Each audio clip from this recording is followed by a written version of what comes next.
안녕하세요. 사연에 빠지다의 DJ 민영입니다. 오늘도 두 가지 사연 준비되어 있으니 재미있게 들어주시고요. 구독과 좋아요 버튼도 꾹 눌러주세요. 그럼 오늘의 사연 함께 시작해 볼게요. 안녕하세요. 사연 유튜브에 제 사연을 올리는 건 처음이네요. 제가 제보할 사연은 한마디로 말하자면 얼마 전 완전히 분열된 제 가족의 이야기입니다. 이제 완전히 남이 된 사람들도 있지만 정말 예상치 못한 새로운 가족이 들어오기도 했어요. 여러분, 이게 무슨 말인가 싶죠? 직접 겪은 저도 이 모든 것을 받아들이기가 정말 쉽지 않았습니다. 저에게 있었던 일을 간단히 말하자면 저 빼고 동서들은 전부 이혼당하고 남편은 태어나서 처음 본 새로운 남동생을 얻게 되었어요. 지금 생각해도 참 정신없고 다신 겪고 싶지 않은 폭탄 같은 날들이었습니다. 지금부터 제가 겪은 말도 안 되는 일들을 천천히 말씀드릴게요. 저는 아버지가 일찍 돌아가셔서 늘 아버지의 품을 그리워하며 자랐습니다. 남편과 결혼하게 된 것도 남편이 아빠 같은 모습이 많이 있었어서 그 모습에 제가 반했던 것 같아요. 회사에서 만났는데 저랑 나이 차이는 많이 안 나지만 정말 성숙한 사람이고 저를 잘 챙겨줬어요. 남편의 그런 모습이 어디서 나왔는지 늘 궁금했는데 아버님을 뵙고 나니 바로 알겠더군요. 아버님은 남편과 정말 비슷한 느낌이었어요. 지금도 아버님께 첫 인사를 갔을 때의 기억이 생생합니다. 정말 인상이 너무 좋으시고 저에게 친절하시고 너무 잘해주셨어요. 아버님은 이후에 결혼하고 나서도 저 맛있는 거 사 먹으라고 늘 남편 몰래 제 용돈을 챙겨주시고 회사 일이 힘들지는 않는지 제 남편이 저에게는 잘 해주는지를 묻곤 하셨어요. 정말 저에게 아빠가 생길 듯한 느낌이었습니다. 저는 지금도 아버님을 만나게 돼서 너무 다행이라고 생각하고요. 제가 참 시댁 복이 많은 사람이라고 생각하고 있습니다. 저도 아버지가 일찍 돌아가신 안타까운 가정사를 가지고 있는데 남편도 저랑 비슷한 가정사를 가지고 있었어요. 바로 남편의 어머님이 일찍 돌아가셨다는 것이었죠. 지금 생각해보면 서로 이렇게 어릴 때 겪은 아픔을 공유하며 더 친해질 수 있었는데요. 그래서 빠른 시일 내에 마음의 유문을 열었던 것 같아요. 형제 관계는 저와는 좀 달랐어요. 저는 외동으로 자랐는데 남편에게는 남동생이 2명 있었습니다. 아버님 혼자서 제 남편을 포함한 도련님들을 전부 키우셨다는 사실이 너무 대단하지 않나요? 그것도 그냥 키우신 게 아니라 정말 반듯하게 모든 아들들을 잘 키워내셨습니다. 제가 처음에 도련님을 보고 깜짝 놀랐던 건 제 남편도 너무 좋은 사람이었는데 도련님들도 하나같이 성격이 좋다는 것이었어요. 정말 삼형제가 어떻게 이렇게 사람이 괜찮을 수 있는지 그만큼 아버님이 삼형제를 잘 키우기 위해 많이 노력을 하신 것 같았습니다. 여러분, 그럼 이렇게 아무 문제가 없고 완벽한 가족인데 도대체 왜 분열이 생기게 된 걸까요? 그건 바로 도련님과는 완전히 딴판인 동서들 때문이었습니다. 제가 남편과 결혼하고 1년 후에 둘째 도련님, 그리고 1년 후에 셋째 도련님이 연달아 결혼을 했어요. 저는 동서들이 생긴다는 생각에 처음에는 기대도 되고 기뻤습니다. 하지만 동서들은 정말 저와는 성격이 정반대였어요. 아직도 처음 동서들을 만났을 때를 잊을 수가 없습니다. 이런 경우는 처음 봤거든요. 여러분, 첫 명절에 일하기 싫어서 일을 대신할 아주머니를 데려오는 며느리를 본 적 있으신가요? 이걸 해낸 게 제 둘째 동서입니다. 사실 둘째 동서를 처음 봤을 때부터 손 하나 까딱하지 않고 앉아만 있었어요. 이번 명절에는 네일 아트를 하고 네일이 상할까봐 일을 할 수 없다며 아주머니를 데려왔다는데 참 아버님이 당황하시던 그 표정을 아직도 생생하네요. 저희는 명절 때 제사를 지내기 때문에 제사 음식을 해야 해요.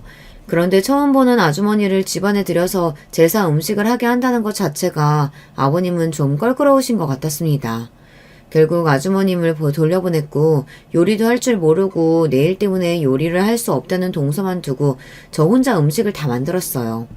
제가 형님이라도 기강을 잡을 생각은 없었지만 정말 이건 아닌 것 같아서 저녁 때 둘째 동서에게 이 상황에 대해 진지하게 이야기했습니다. 하지만 뭐가 문제인지 전혀 모르는 눈치더군요. 형님, 요즘 세대가 어떤 세대인데 명절 음식을 저희가 직접 해요. 아버님한테 미리 얘기했었으면 절대 아주머니 데려오지 말라고 하셨겠죠. 근데 그렇다고 제가 요리를 할 순 없잖아요? 저 집에서 요리해본 적도 없어요. 이렇게 말하더니 저보고 앞으로 명절 때마다 일할 아주머니를 데리고 오자고 하더군요.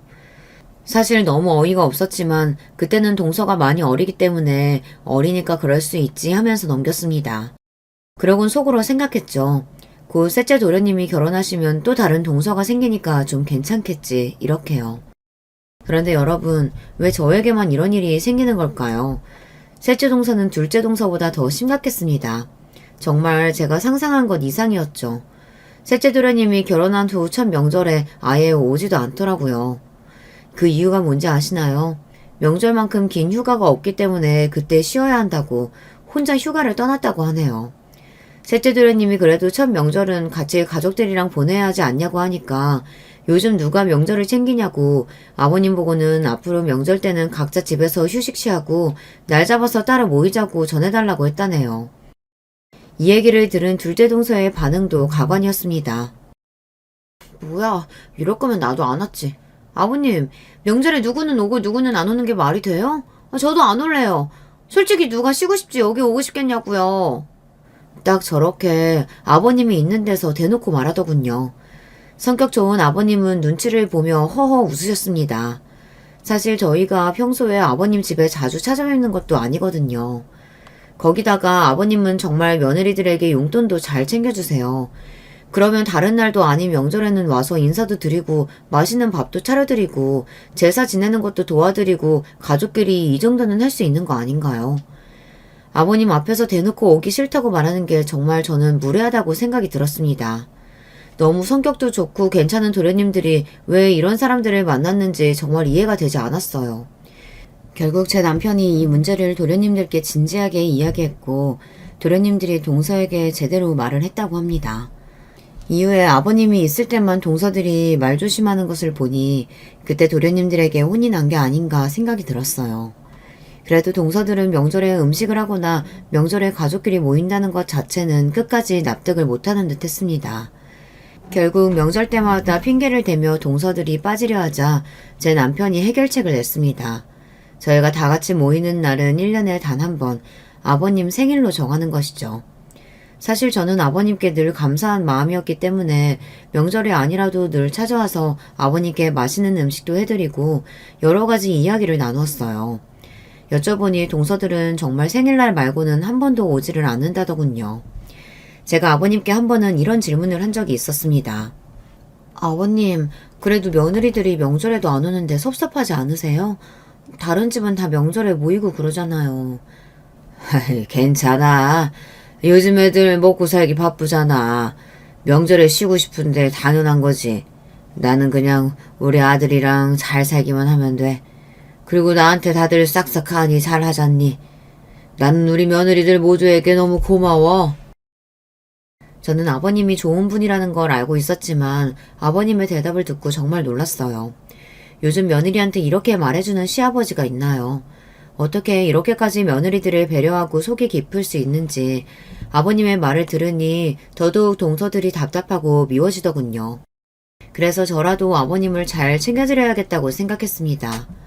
그렇게 저와 남편은 3주에 한 번은 꼭 아버님 집에 찾아왔어요. 그러던 어느 날 아버님 집에서 큰일이 생기고 말았습니다. 그날은 마침 남편과 도련님들이 일 때문에 모두 해외에 가 있어서 저와 아버님만 있는 상태였어요. 지금 생각해도 정말 아찔하네요. 아이고, 살려줘! 아버님은 저를 부르시더니 갑자기 이 말을 남기고선 쓰러져 버렸습니다. 저는 너무 놀라서 손을 벌벌 떨며 울면서 다급하게 구급차를 불렀습니다. 남편과 도련님들한테도 바로 이 사실을 알렸지만 아주 먼 해외에 있어서 오는데 시간이 걸린다고 하더군요. 특히 이번엔 형제 3명이 같이 사업을 하고 있어서 꼭 필요한 계약을 따기 위해 해외에 나간 상황이었어요. 결국 저는 동서들에게 전화를 했습니다. 저는 다들 저처럼 놀라고 걱정하는 목소리로 전화를 받을 줄 알았는데 제 예상과는 전혀 다른 답을 하더군요. 어머, 아버님 원래 건강하시지 않으셨어요? 형님이 뭐 아버님 스트레스 받게 한 건 아니고요? 아무튼 병원에 오셨으니까 좀 쉬시면 괜찮아지시겠죠. 깨어나면 연락 주세요. 아버님께 전화 한 통 드릴게요. 그래도 제가 며느리인데 이 정도는 해야죠. 형님 고생하세요. 이렇게 말을 하더군요. 저는 이 말을 듣자마자 동서가 지금 나를 놀리는 건가 이 생각이 들었습니다. 곧이어 셋째 동서한테도 전화를 했어요. 여러분, 과연 제가 무슨 말을 들었을까요? 아직도 셋째 동서의 답을 잊을 수가 없어요. 그 대답은 마치 아버님을 가족으로 생각하지 않는 것 같았거든요. 아, 네. 그런데 아버님이 쓰러지셨는데 왜 저한테 전화하셨어요? 제가 뭐 당장 할 수 있는 건 없잖아요. 일단 진행 상황 더 생기면 이야기해주세요. 제가 지금 엄마랑 오랜만에 만나서 바쁘니까 이만 끊을게요. 사람이 너무 냉정하지 않나요? 시아버지가 쓰러지셨다는데 어떻게 이런 반응을 할 수가 있는지. 둘 다 말도 안 통하고 사실 더 말을 섞고 싶지도 않더군요. 결국 병원에서 저 혼자 있게 되었고 의사 선생님께 아버님이 쓰러지신 이유를 들을 수 있었습니다. 상상도 못할 만큼 충격적이고 안타까운 이야기였죠. 지금 아버님 상황이 많이 안 좋습니다. 신장의 90% 이상이 손상된 상황이에요. 그동안 많이 힘드셨을 텐데 계속 참으신 것 같아요. 결론적으로 말하자면 지금 신장 이식이 빠르게 필요합니다. 상황이 안 좋아서 가족분들도 검사를 빠르게 해보시는 게 좋을 것 같습니다. 선생님, 신장 이식이라뇨? 그게 무슨 말인가요? 그럼 신장 이식을 못 받으면 아버님이 사실 수 없는 상황인 건가요? 그리고 지금 상황이면 아버님이 언제 깨어나실지도 모르는 건가요? 일단 진정하시고요. 아버님이 깨어나기를 기다려봐야 하고 아버님이 깨어나시면 수술하기 전 몇 달간은 신장 투석을 하면서 지내셔야 해요. 그리고 신장 이식을 기다릴 수도 있겠지만 몇 년이 걸릴 확률도 높기 때문에 빠르게 가족분들이 검사를 하셔서 신장 이식할 분이 있는지 이 상황에 대해 이야기를 나누시는 게 좋을 것 같습니다. 저는 의사 선생님의 말을 듣고 시아버지가 아니라 제 아버지를 잃은 것처럼 마음이 아팠습니다. 정말 병원 사람들이 다 쳐다볼 정도로 엉엉 울었던 것 같아요. 그만큼 아버님께 제가 많이 의지하고 있었던 것 같습니다. 아버님이 늘 웃고 계셨고 아프다는 말씀을 안 하셔서 이렇게까지 건강이 안 좋으신 상황인 줄 몰랐어요. 그동안 혼자 사시면서 얼마나 힘드셨을까요? 정말 아버님을 잃을 수도 있다고 생각하니 갑자기 정신이 번쩍 들더군요. 어떻게든 아버님을 살려야겠다는 생각뿐이었습니다. 그 순간 저는 큰 결심을 했고 당장 동서들한테 다시 전화를 했어요. 의사 선생님이 말씀해주신 상황을 설명하고 당장 병원으로 오라고 했지만 전부 일이 바쁘다며 올 수 없다고 하더군요. 저는 너무 화가 나서 난생 처음으로 동서들에게 정말 단호하게 말했습니다. 지금 얼마나 심각한 상황인지 다들 몰라요? 제가 의사 선생님께 들었는데 아버님 정말 많이 아프신 상황이에요. 아버님 건강하실 때 다들 찾아오지도 않고 며느리 도리도 제대로 안 했으면 아플 때라도 아버님 챙겨드려야죠. 지금 신장 이식 빠르게 받지 못하면 앞으로 어떻게 될지 모른다고요. 다들 생각이 있으면 당장 병원으로 오세요. 도련님들이랑 제 남편도 해외에 있는데 저희들끼리라도 회의를 해야 할 거 아니에요. 이번에 안 오면 저 정말 도련님들한테 동서들이 아버님 쓰러졌다 했는데 어떤 반응 보였는지 다 말할 거예요. 도련님들이 참 좋아하시겠어요. 그쵸? 제가 이렇게까지 화를 내며 이야기를 하자 그제서야 알겠다며 병원에 온다더군요. 결국 3명에서 어떻게 할지 회의를 하는데 사실 회의 진행 자체가 안 됐습니다. 동서들은 정말 단 하나의 피해도 보기 싫은 것 같았어요. 근데 아버님이 아프시면 지금 병원에 언제까지 계실지도 모르고 수술하면 돈도 많이 들 텐데 그 돈은 어떻게 해요? 지금 저희 집도 사야 돼서 돈 못 내요. 뭐 아버님 모아주신 돈 없어요? 돈 드릴 일 또 생겼다니 짜증나 죽겠네. 돈도 돈인데 저희가 검사를 해야 한다는 건 무슨 소리예요? 설마 저랑 제 남편이 신장 이식을 해야 하는 건 아니죠? 그거 하면 어쨌든 하기 전보다 면역력도 약해지고 건강도 안 좋아질 텐데 그걸 어떻게 해요? 저는 못하고요. 검사도 안 할 거예요. 이렇게 아버님 건강은 생각하지도 않은 채 돈도 내기 싫고 검사도 안 하겠다는 동서들을 보니 아버님이 너무 불쌍하더군요. 근데 정말 어이가 없는 건 동서들이 도련님들이 있을 땐 이렇게까지 솔직하게 이야기를 안 한다는 거예요. 최근에는 도련님들이 있을 때만 아버님께 살갑게 대화를 하고 늘 아버님 아프신 곳은 없는지 먹고 싶은 건 없는지 도련님이 볼 때만 여쭤보더군요. 이번에도 만약 도련님들이 옆에 있었다면 이렇게까지 노골적으로 싫다고 이야기하진 않았겠죠. 그들의 가식을 보니 정말 토가 나올 것 같았어요. 한마디로 역겨웠습니다. 저는 동서들에게 제 남편과 도련님들이 돌아오기 전까지는 저희들끼리 돌아가며 아버님 곁에 있어야 한다고 이야기했어요. 그렇게 동서들에게 실망한 다음 날 정말 다행히도 아버님이 깨어나셨습니다. 역시나 아버님이 깨어나자마자 동서들은 가식을 떨더군요. 아마 도련님들이랑 싸우기 싫어서 그러는 거겠죠. 아버님 쓰러지셨다면서요? 아우, 저희가 얼마나 걱정했는지 몰라요. 아무튼 이제 저희가 왔으니까 너무 걱정하지 마세요. 아버님 아프시면 진작 말을 하시지 그러셨어요. 그럼 저희가 뭐라도 해드렸을 텐데. 하필 이럴 때 아들들이 해외에 나가 있어요. 참 도움도 안 돼요. 그쵸? 아들들 올 동안 저희가 옆에 있을게요. 참 둘 다 말은 청산유수인데 행동도 제대로 하면 얼마나 좋을까요? 그래도 저는 동서들이 아버님 간병을 절대 안 한다고 할 줄 알았는데 도련님이랑 제 남편이 올 때까지 돌아가면서 간병을 하자는 제 말에 동의하는 걸 보고 그래도 아버님을 걱정하는 마음은 다들 있구나 생각했습니다. 그렇게 짧게 동서들을 보자마자 아버님은 다시 깊은 잠에 드셨습니다. 이후로도 깨어있는 시간이 굉장히 적으셨어요. 몸에는 힘도 없으시고 아무리 깨어도 깨어나기 힘들어 하셨죠. 이런 아버님의 상태는 정말 저를 미치고 불안하게 만들었어요. 아버님은 정말 많이 힘들어 하셨습니다. 아무리 적어도 3일 후에야 남편과 도련님이 해외에서 돌아오기 때문에 그때까지는 저와 동서들이 어떻게든 아버님 곁을 지켜야 했고 결국 회의 끝에 첫째 날은 둘째 동서, 둘째 날은 셋째 동서, 이후에 제가 아버님 곁을 지키기로 했습니다. 그리고 둘째 동서가 아버님을 간병하기로 한 그날 정말 간호사분들께 사과를 드린 만큼 죄송하고 쪽팔리는 일이 생기고 말았습니다. 결국 그 일 때문에 저는 잠시 집을 갔다가 다시 와야 했죠. 제가 병원을 나간 이후 둘째 동서는 아버님이 몸이 불편하다 덥다고 말할 때마다 어떻게 해야 할지 몰라 간호사분들을 불렀다고 합니다. 그리고 간호사분들의 처치가 마음에 안 들었는지 무작정 짜증을 냈다고 해요. 아버님 이렇게 눕혀놓으면 또 나중에 불편하다고 저한테 뭐라고 하실 것 같은데 다시 제대로 해주세요.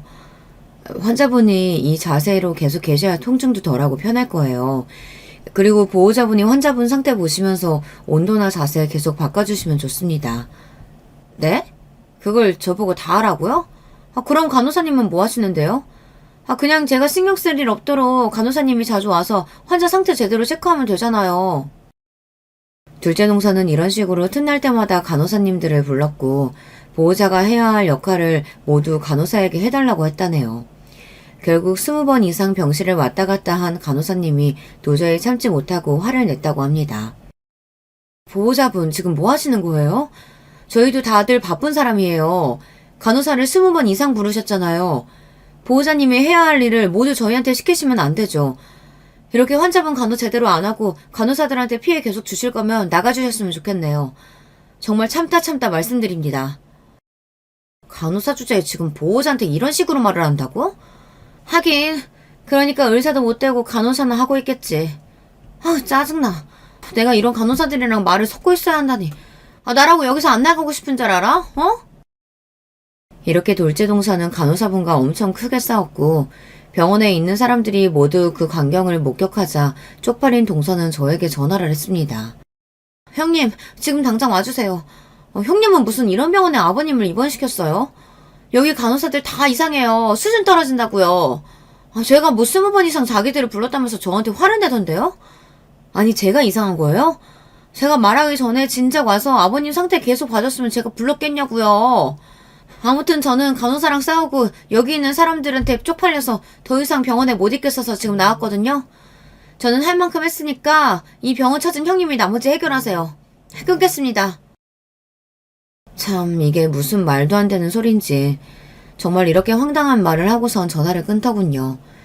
결국 혼자 있는 아버님이 걱정된 저는 집으로 가던 도중에 다시 병원으로 향했습니다. 그리고 그날 결국 제가 아버님을 돌보게 되었죠.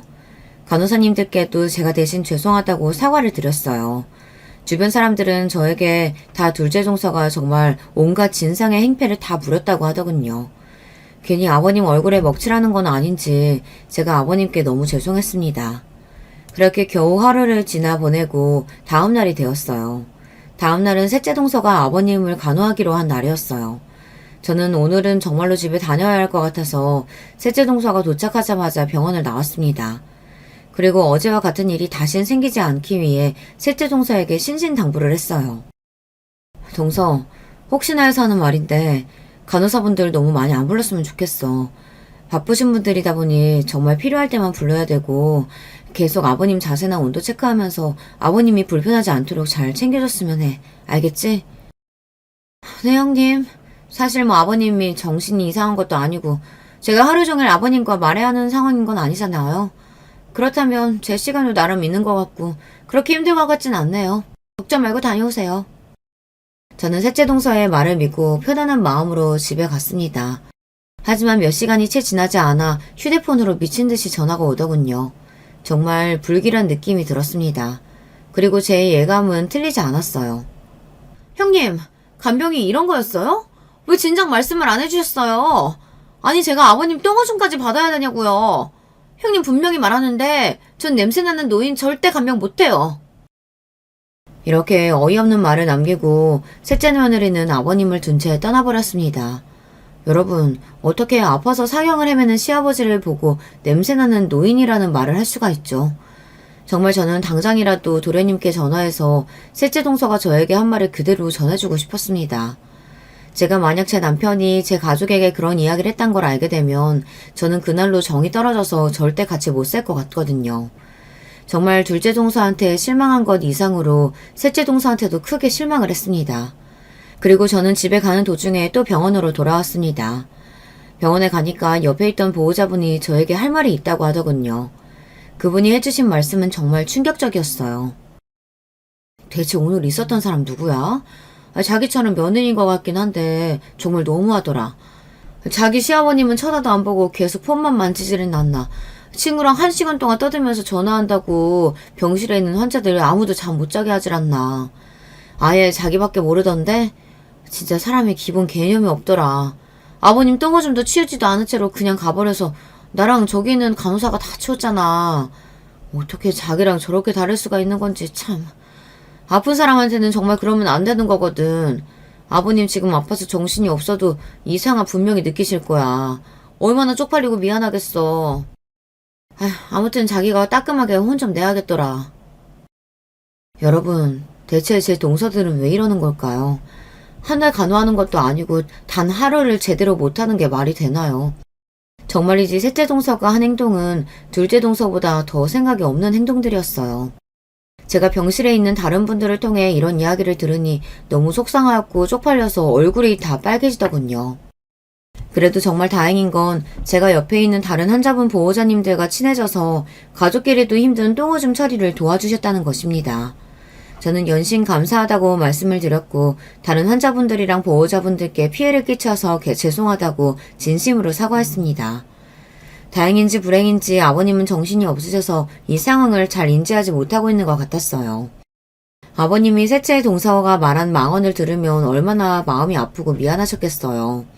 저는 이 일이 있은 이후로 절대 동서들한테 아버님 간병을 맡기지 않아야겠다고 결심했습니다. 결국 이런저런 일을 겪으며 저 혼자 아버님의 간병을 맡게 되었어요. 동서들은 그렇게 떠나놓고선 저에게 미안하다는 카톡도 보내지 않았습니다. 좀 더 심하게 말하면 둘 다 가정교육을 제대로 받지 못했다는 생각이 들더군요. 혼자서 이 일을 도련님께 다 이야기해야 할지 아니면 제 손에서 따끔하게 혼을 내야 할지 계속 고민하고 있었어요. 그리고 며칠 후 드디어 제 남편과 도련님들이 돌아왔습니다. 그러자 제 동서들은 여우처럼 거짓말만 늘어놓더군요. 자기 왔어? 첫째 날 내가 아버님 간호해드렸잖아. 근데 여기 병원이 좀 이상하고 안 좋아서 내가 고생을 좀 많이 했어. 간호사들 다 말이 안 통해. 아버님 나 없었으면 그날 진짜 힘드셨을 거야. 간병이 쉽지가 않더라. 내가 진짜 똥오줌 치우느라 어떤 짓까지 했는지 모르지? 아무튼 말도 마. 이제 당신 왔으니까 나 시키지 말고 당신이 아버님 돌봐드려. 참, 누가 보면 동서들이 첫째 날, 둘째 날 끝까지 아버님을 간호한 줄 알겠어요. 도련님들 앞에서 힘든 척하는 모습이 정말 어이가 없었습니다. 동서들이 잠시 동안 아버님 간호를 하면서 어떤 짓을 저질렀는지 전부 얘기해버리고 싶었지만 그렇게 되면 아버님까지 나중에 알게 되시고 상처를 크게 받으실까 끝까지 참았습니다. 하지만 아무것도 하지 않았으면서 열심히 간호한 것처럼 도련님들 앞에서 힘든 척하는 건 정말 꼴사납더군요. 그런데 저만 이런 감정을 느낀 것이 아니었나 봅니다. 힘든 표정으로 숨을 몰아쉬는 아버님도 아들들을 보자 할 말이 있는 듯한 눈치였어요. 결국 제 남편이 아버지한테 아까부터 표정이 안 좋아 보이는데 하고 싶은 말이 있냐고 물어봤습니다. 아버님께서는 고민하시다가 신경 안 써도 된다고 손으로 표시하셨죠. 이후 남편과 도련님들 그리고 동서들과 저는 다 같이 아버님 신장 이식을 어떻게 할지 회의를 하게 되었어요. 저는 아버님 상태가 많이 안 좋으니 모두가 검사를 받아봤으면 좋겠다고 했는데 동서들은 싫다고 검사를 받지 않겠다고 말하더군요. 그 이유는 다양했습니다. 몸이 약하다거나 지병이 있다거나 등등의 핑계를 댔어요. 하지만 이 일은 누가 강요할 수 있는 일은 아니기 때문에 결국 저와 남편 그리고 도련님 둘만 총 4명이 신장 이식을 할 수 있는지 관련 검사를 받기로 했습니다. 결과가 나오기 전까지 정말 떨리더군요. 저는 나라도 괜찮으니 누구라도 제발 신장 이식을 할 수 있었으면 좋겠다라고 끝없이 기도했습니다. 그리고 최종적으로 검사 결과가 나왔습니다. 과연 제 바람처럼 저희 중에서 신장 이식을 할 수 있는 사람이 있었을까요? 답은 아니오입니다. 정말 안타깝게도 저희 4명은 아버님께 신장 이식을 해드릴 수 없다고 하더군요. 혈액형 이유도 있고 무엇보다 남편과 도련님들도 신장이 그렇게 좋은 편이 아니었어요. 검사 결과가 생각보다 너무 안 좋게 나와서 실망스러웠죠. 아버님께 말씀을 드리니 괜찮다고 오히려 저희를 달래주시더군요. 그렇다고 몇 년 동안 언제 올지 모르는 신장 이식 순서만 기다리고 있을 수는 없어서 저와 남편 그리고 도련님들은 어떻게 이 상황을 해결해야 할지 계속 고민하고 있었습니다. 그나마 다행인 건 병원에서 신장 투석도 받고 밥도 열심히 드시고 하니까 아버님 안색은 예전보다 좋아지시는 것 같았어요. 사람들은 저에게 제가 열심히 아버님 간호를 잘 해드려서 아버님 안색이 좋아지고 있는 거라고 했습니다. 제 남편은 제가 힘들까봐 걱정됐는지 중간에 간병인을 구하자고 하더군요. 하지만 차마 아버님을 모르는 사람에게 맡길 수 없어서 저는 끝까지 옆에 있겠다고 했습니다. 제가 아버님을 어떻게 간호했는지 생각해보면 참 열정 그 자체였던 것 같아요. 솔직히 지금 다시 하라고 하면 그만큼 할 수 있을지 모르겠네요. 늘 하루에 2번 이상 아버님과 산책을 나갔고 병원의 아버님 또래의 분들과도 제가 먼저 친해져서 아버님이 심심하지 않도록 친구도 많이 만들어드렸어요. 그리고 병원 간호사님들께도 늘 간식을 챙겨드리며 아버님 잘 부탁드린다고 말씀드렸죠. 다들 저에게 며느리가 이렇게 시아버지를 열심히 간병하는 경우는 처음 봤다면서 대단하다고 하더군요. 하지만 저는 그만큼 아버님이 저에게 소중한 존재였기 때문에 당연한 일이라고 늘 생각했습니다. 그러던 어느 날 제가 아버님을 도저히 간병할 수 없는 일이 생기고 말았습니다. 뭐? 그게 진짜야? 지금 당장 달려갈게. 바로 저희 어머니가 화장실에서 미끄러지면서 응급실에 실려갔다는 전화를 받게 된 것이었어요. 결국 저는 급하게 동서들한테 전화를 해서 잠시만 아버님을 봐달라고 말했습니다. 그러자 동서들은 절대 안 된다고 말하더군요. 그 안 된다는 이유가 뭔지 아시나요? 형님, 저 저번에 아버님 간호하고 며칠 동안 알아 누웠어요. 노인네들 간병하는 게 아무나 하는 거 아니에요. 죄송해요. 저 체력이 너무 약해서 진짜 쓰러질 수도 있을 것 같아요. 제가 가야 돼요? 그냥 제 남편 부르세요. 저 비위 약해서 다른 사람 떡내세, 오줌 내세 절대 못 맞는다니까요. 네, 이런 이유들을 말하더군요. 남편에게 동서들이 아무도 올 수 없다고 하자 이유를 묻던데 제가 차마 이런 이유를 이야기할 수가 없었습니다. 결국 급하게 간병인 선생님을 모시게 되었어요. 다행히 간병인 선생님이 너무 좋은 분이셔서 아버님도 편안해 보이시더군요. 결국 남편의 제안으로 저와 간병인 선생님이 하루씩 돌아가며 아버님의 간병을 맡기로 하였습니다. 그렇게 열심히 아버님을 간호하고 있는 와중에 어느 날 해가 서쪽에서 뜨는 일이 생겼습니다. 어쩌면 당연한 일일지도 모르지만 동서들의 예전 행동들을 보면 정말 놀라운 일이거든요. 바로 동서들이 먼저 아버님을 찾아온 것이었어요. 아버님, 저희 왔어요. 형님, 저희 왔어요. 계속 병원에 있으니까 힘드시죠? 마침 저희가 형님도 좀 쉬시게 해드릴 겸 아버님도 보고 싶어서 왔어요. 그리고 형님께 할 말도 있는데 잠시 시간 되시죠? 그렇게 동서들의 제안으로 저는 병원에서 동서들과 이야기를 나누게 됐습니다. 단 한 번도 저에게 먼저 대화를 건 적이 없어서 대체 무슨 일일까 궁금했어요. 이제 좀 다들 철이 든 건 아닐까 기대도 했었는데 참 동서들이 한 얘기가 뭔 줄 아시나요? 형님, 혹시 아버님이 형님한테 유산 얘기 안 했어요? 했죠. 안 했을 리가 없잖아요. 지금 아버님 신장 이식할 사람 못 구하고 있는데 아버님도 아실 거 아니에요. 안 좋은 상황까지 올 수도 있다는 거. 그러면 혹시 모를 상황 대비해서 유산 상속 어떻게 해야 될지 분명히 생각하고 계실 텐데. 형님은 가까이 있으니까 아버님이랑 이런 대화 나누지 않아요? 동서들이 저에게 묻고 싶은 말은 아버님 건강에 대한 게 아니라 그저 유산 상속에 대한 것이었습니다. 저는 어떻게든 아버님이 빨리 회복해서 더 오래 살면 좋겠다는 생각으로 열심히 간호하고 있는데 동서들은 아버님이 살지 못할 상황이나 생각하며 유산을 탐내고 있었다니 그들의 속내에 너무 소름이 돋고 짜증이 나더군요. 겨우 화를 참고 동서들에게 얘기했습니다. 지금 갑자기 찾아와서 무슨 얘기하는 거야? 아버님은 유산 상속에 대한 어떤 얘기도 나한테 한 적 없고 앞으로도 아버님이 건강하실 거기 때문에 유산 상속에 대한 이야기를 지금 할 필요는 없다고 생각해. 제가 단호하게 얘기하자 동서들은 입을 삐죽거리며 저에게 지금 혼자 아버님이랑 친해져서 유산 다 가지고 싶어서 거짓말하는 거 아니냐고 묻더군요. 결국 저는 화를 참지 못하고 다시는 이런 일로 찾아오지 말라고 이야기하며 자리를 떴습니다. 이후 둘의 대화가 궁금해서 몰래 들어봤는데 둘의 대화가 너무 마음에 걸리더군요. 그러면 그거 어떻게 해결해? 돈 있어야 되잖아. 두고 봐. 어차피 아버님 지금 방법 없잖아. 그럼 우리한테 오게 돼 있어. 저 대화에서 꼭 아버님과 도련님들 몰래 일을 꾸미고 있는 것 같았습니다. 그리고 그 일에 돈이 필요해서 저렇게 아버님 유산을 탐내는 건 아닐까 생각도 들었죠. 물론 물증이 없어서 더 이상 제가 할 수 있는 말은 없는 것 같네요.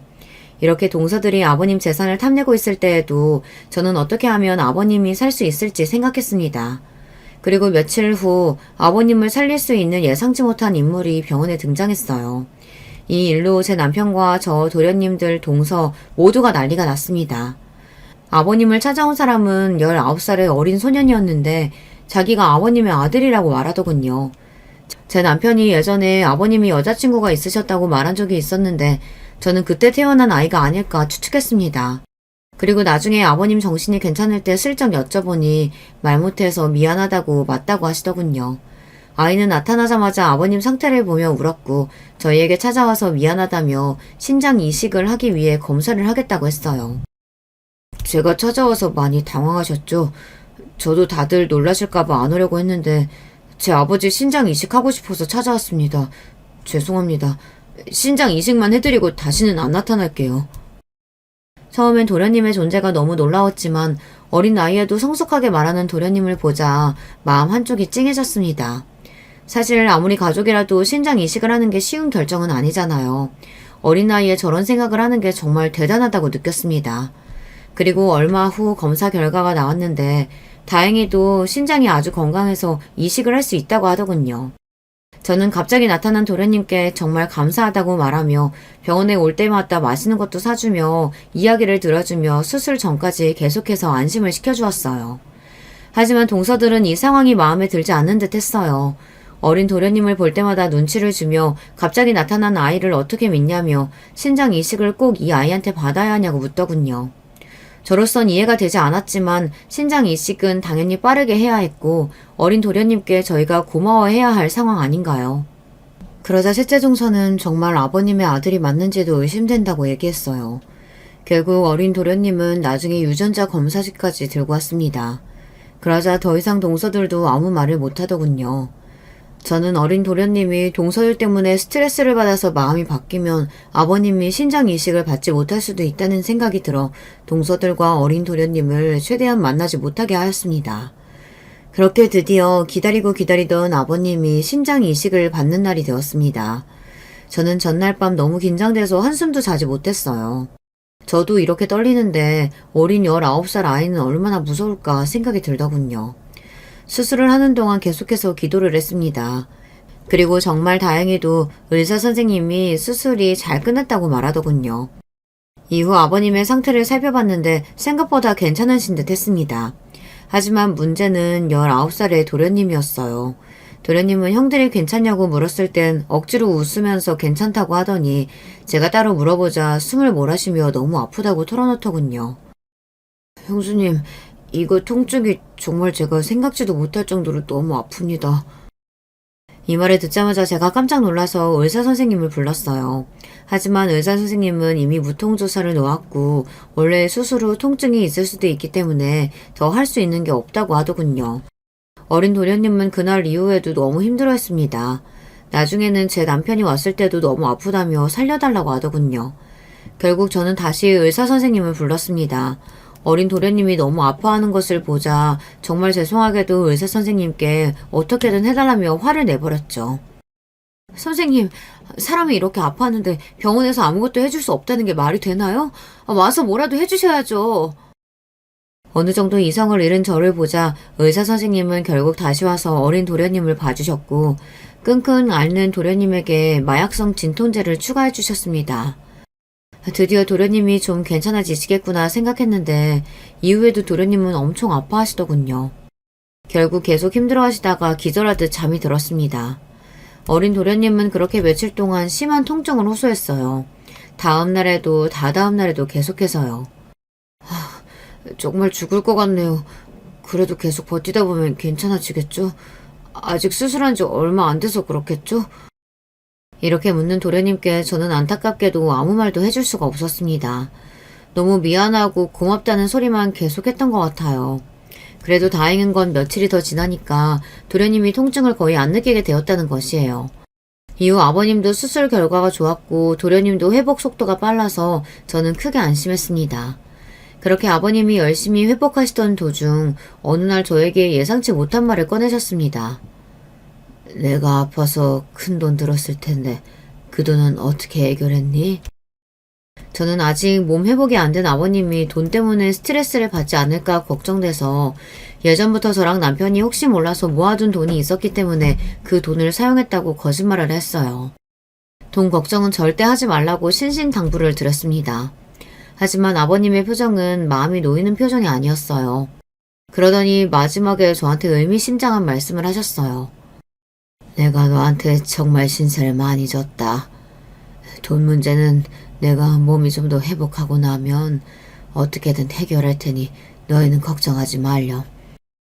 날 위해서 그렇게 큰 돈을 쓰다니 고맙다. 네가 있어서 사는 게 얼마나 든든한지 몰라. 저는 어떻게든 해결한다는 아버님의 말씀이 아버님이 무리하게 돈을 구해서 저한테 주시려는 건 줄 알고 혹시라도 저 때문에 돈을 힘들게 구할 생각이라면 절대 그렇게 하실 필요 없다고 몇 번이나 말씀드렸습니다. 아버님은 마음만으로도 너무 고맙다고 계속해서 말씀하셨죠. 그 후 제가 그토록 바랬던 아버님과 도련님의 퇴원날이 되었습니다. 저는 저희 집으로 아버님과 도련님을 초대해서 건강한 집밥을 차려드렸어요. 그리고 도련님과 아버님께 제가 먼저 쉽지 않은 말을 꺼냈습니다. 두 분이 어떻게 반응할지 몰라서 제가 더 긴장했어요. 아버님, 도련님, 제가 고민을 해봤는데 좀 더 몸 회복하실 동안만 저희랑 같이 사시는 건 어때요? 두 분 다 병원도 자주 가봐야 하고 건강하게 잘 챙겨 드셔야 하잖아요. 아무래도 두 분이 혼자 사시니까 음식 챙겨드리긴 힘들 것 같아서 고민하다가 말씀드리는 거예요. 제가 이 말을 꺼내자마자 남편도 놀라운 눈으로 저를 보더군요. 남편에게 상의하기 전에 아버님과 도련님 의견을 먼저 여쭙고 싶어서 제가 이야기를 먼저 꺼낸 것이었습니다. 그러자 아버님의 반응이 너무 감동적이었습니다. 정말 고맙다. 내가 어떻게 너 같은 며느리를 얻게 됐는지 모르겠어. 전생에 무슨 공헌을 했길래. 너가 너무 좋은 아이라는 건 알았지만 내가 정말 아프고 오니 사람의 진가가 더 잘 보이는구나. 나는 앞으로 너 딸처럼 생각할 거야. 뒤이어 도련님도 감격스러운 표정으로 저에게 말했습니다. 형수님, 어쩌면 형수님 입장에서는 제가 너무 갑작스러우실 텐데 이렇게 저까지 생각해 주셔서 감사합니다. 혹시 괜찮으시다면 제가 1년 안으로 다시 엄마를 만나기 위해 외국으로 갈 때까지만 신세 지겠습니다. 혹시 제가 도울 일 있다면 언제든 말씀해 주세요. 정말 감사합니다. 다행히 아버님과 도련님이 너무 좋아해 주셨고 남편도 흔쾌히 좋다고 해서 그렇게 약 1년간 4명이 같이 살게 되었어요. 새로운 가족의 형태였지만 잘 적응해서 평탄하게 하루하루를 보냈어요. 어느덧 아버님의 생신날이 되었습니다.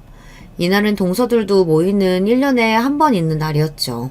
건강식으로 저는 생신상을 차렸고 모든 가족이 모였습니다. 그러자 갑자기 아버님이 깜짝 놀랄만한 이야기를 꺼내시더군요. 내가 아픈 동안 며느리들은 날 간호했고 내 아들들은 열심히 돈 벌어서 내 병원비 냈다고 들었다. 모두에게 고맙다.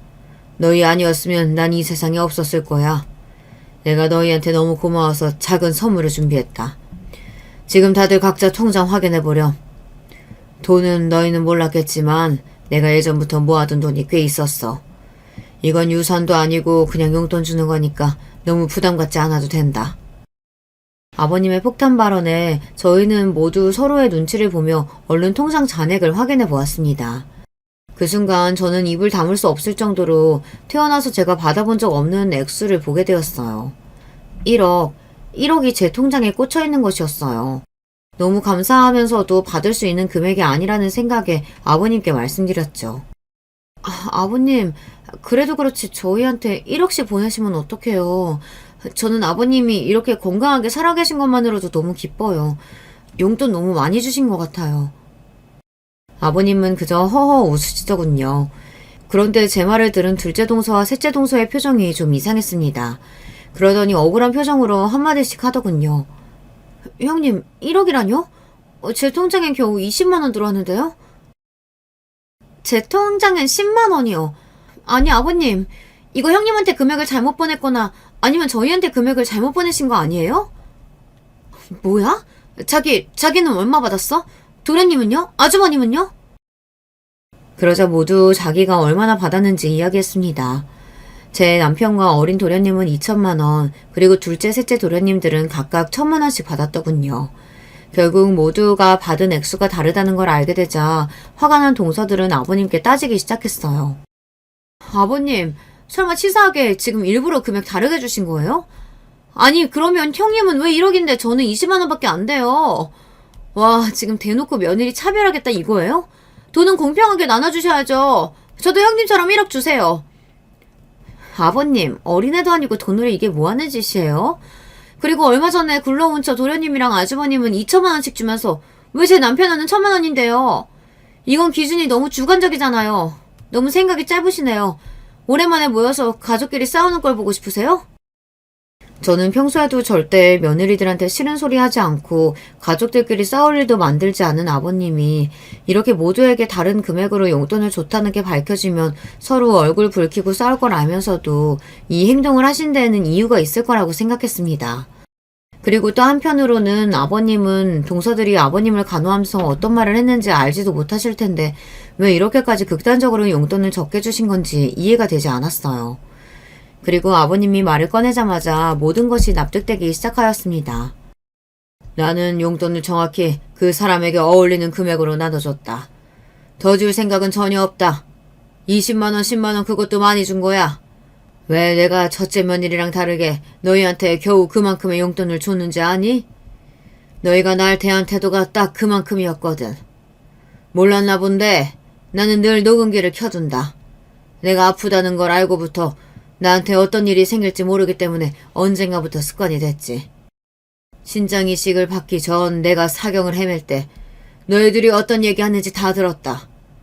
하루 동안 날 간병하면서 간호사한테 진상짓하고 내가 잠자기도 힘들 정도로 시끄럽게 친구랑 통화하고 나한테 냄새나는 노인이라며 내 똥오줌 치우지도 않고 집에 가버리며 날 무시했지. 그뿐만이 아니다. 내가 빨리 죽어버리길 바랬더구나. 그러면 내 유산을 너희가 가질 수 있을 거라고 생각했기 때문이지. 너희가 날 잘 찾아오진 않았어도 내가 아플 때 뒤에서 이런 행동을 할 줄은 꿈에도 몰랐어. 이걸 다 알면서도 난 너희한테 10만 원, 20만 원을 준 거라고. 아직도 내가 적게 준 거라고 생각하니? 아버님의 말이 끝나자마자 동서들은 아무 말도 못하고 도련님들의 눈치만 보더군요. 도련님들은 정말 꿈에도 생각하지 못한 표정이었습니다. 그러더니 둘째 도련님이 둘째 동서에게 소리치며 결국 이혼하자고 이야기했어요. 그러자 무언가 결심한 듯 셋째 도련님도 일어나서 셋째 동서에게 소리치더군요. 나도 이렇게 양심 없고 무서운 애랑 더 이상 못 살겠다. 이혼하자. 원인은 너한테 있으니까 아무 말도 하지 마라. 도련님들이 이렇게 무섭고 단호하게 이야기하는 건 처음 봤습니다. 동서들도 설마 도련님들 입에서 이혼이라는 단어가 나올 줄은 꿈에도 몰랐는지 아무 말도 못하더군요. 그러더니 아버님께 잘못했다며 싹싹 빌기 시작했어요. 아버님은 그런 동서들을 쳐다도 보지 않고 방으로 들어갔습니다. 그리고 도련님과 동서는 이혼을 두고 싸우기 시작했습니다. 저는 이쯤 되자 아버님의 건강이 걱정돼서 모두 나가달라고 하였고 그렇게 아버님의 생일 파티는 요란하게 끝이 났습니다. 이후 동서들은 저에게 연락을 해오며 이혼을 막아달라고 했지만 제가 할 수 있는 건 없었어요. 결국 도련님들은 더 이상 신뢰를 회복할 수 없다며 이혼을 선택했습니다. 아버님의 녹음기는 이후 이혼을 위한 법정에서도 중요한 증거로 활용되었다고 하네요. 아버님은 이후에도 저에게 많은 용돈을 주셨습니다. 그리고 지금도 1년에 한 번씩 해외로 떠난 어린 도련님이 한국에 올 때마다 아버님과 함께 모여서 같이 밥을 먹고 있어요. 어쩌다 보니 동서들은 다 잃었지만 저는 새로운 도련님을 얻고 아버님도 지킬 수 있었기에 너무 힘들었지만 그래도 괜찮은 결말이라고 생각하고 있습니다. 물론 이런 일을 다시 겪고 싶진 않고요. 지금까지 꽤나 길고 정신없었던 제 이야기 들어주셔서 감사합니다. 여러분들도 정말 건강 조심하시고 우리 모두 착하게 삽시다. 안녕하세요. 저는 현재 교도관으로 일하고 있는 40대 후반 여자입니다. 여러분은 뿌린 대로 거둔다 라는 말에 대해 어떻게 생각하시나요? 흔히 인과응보 사필규정이라는 말이 있죠. 저에겐 중학생 딸이 있는데요. 딸이 학교에서 인과응보라는 말을 배웠다고 하더라고요. 순간 저 말을 듣는데 얼마 전에 저에게 일어난 일이 생각났어요. 어릴 때는 착한 사람은 복을 받고 나쁜 사람은 벌을 받는다는 말이 공감이 가지 않았습니다. 오히려 성인이 되고 결혼하며 저는 세상에 악독한 사람이 생각보다 많다고 느꼈거든요. 그런데 시간이 흐르니까 결국 다 돌려받는다는 것을 알게 되었습니다. 옛말이 틀린 게 전혀 없더라고요. 무슨 사건이 있었는지 궁금하시죠? 그럼 바로 제 사연을 시작하도록 하겠습니다. 저는 아빠가 어릴 때 일찍 사고로 돌아가셔서 홀어머니 밑에서 자랐습니다. 다른 형제가 있던 것도 아니라 엄마와 둘이 가족의 전부였어요. 아빠가 돌아가시기 전에 빚을 많이 남겨놓은 상태라 엄마는 쉬는 날도 없이 일하셨습니다. 아, 지수야, 엄마 괜찮으니까 너 가서 쉬어. 손도 작은데 엄마 안 해줘도 돼. 가서 공부해. 에이, 엄마가 나 키우려고 얼마나 열심히 일하는지 아는데 내가 이것도 못 해줄까 봐? 엄마, 내가 죽도록 공부해서 엄마 꼭 호강시켜줄게. 알겠지? 말만 들어도 좋다. 엄마는 우리 지수가 공부 못해도 돼. 그냥 건강하게만 자랐으면 좋겠어. 엄마와 저는 서로밖에 의지할 사람이 없었어요.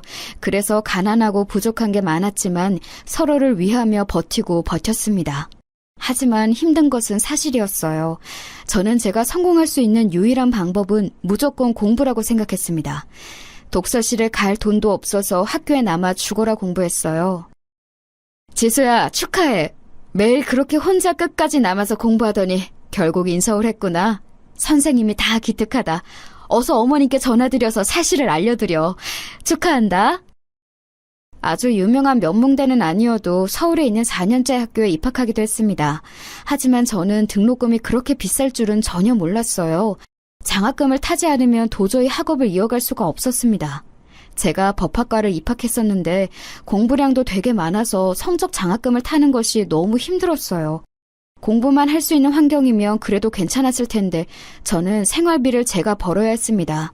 그래서 공부할 시간이 많지 않아 고학년으로 갈수록 장학금을 타지 못했어요. 엄마, 내가 과외로 번 돈이야. 이걸로 우리 월세 내고 또 엄마 병원 가서 검사하고 물리치료도 받아. 어깨 아픈 거 계속 가잖아. 내가 진짜 너무 걱정돼서 그래. 아유, 아니야.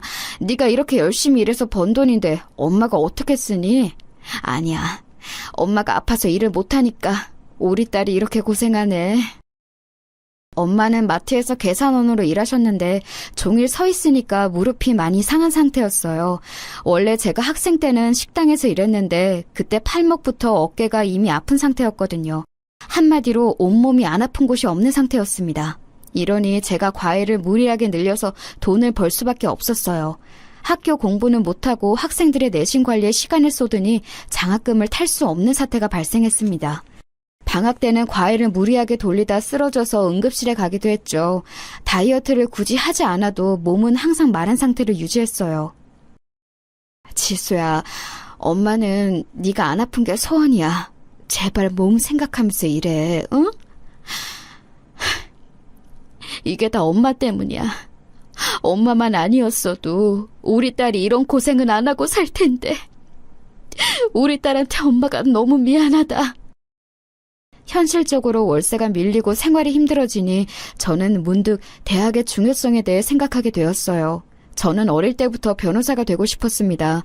그런데 아무리 생각해도 현실적으로 변호사가 되는 것은 너무 큰 무리였어요. 당장 학교 공부도 하지 못하고 월세가 밀리는 현실인데 어떻게 공부를 하겠어요. 그리고 엄마가 저를 키우면서 식당, 공장, 마트 등 안 해본 일이 없으세요. 그것을 보고 저는 안정된 직장을 가지는 것이 중요하다는 생각이 들었습니다. 그래서 휴학을 하고 무작정 공무원 준비를 시작했어요. 밤을 새워가며 공부했고 마침내 교도소에서 근무하는 교도관이 되었습니다.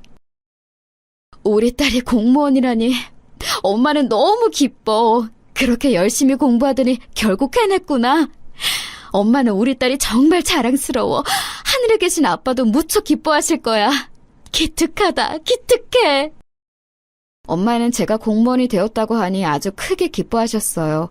엄마가 그렇게 기뻐한 것은 제가 태어나서 처음 봤을 정도였답니다. 저도 안정적인 직장을 가지니 마음이 여유로워졌어요. 그동안 제 생활은 전혀 없이 돈만 벌었거든요.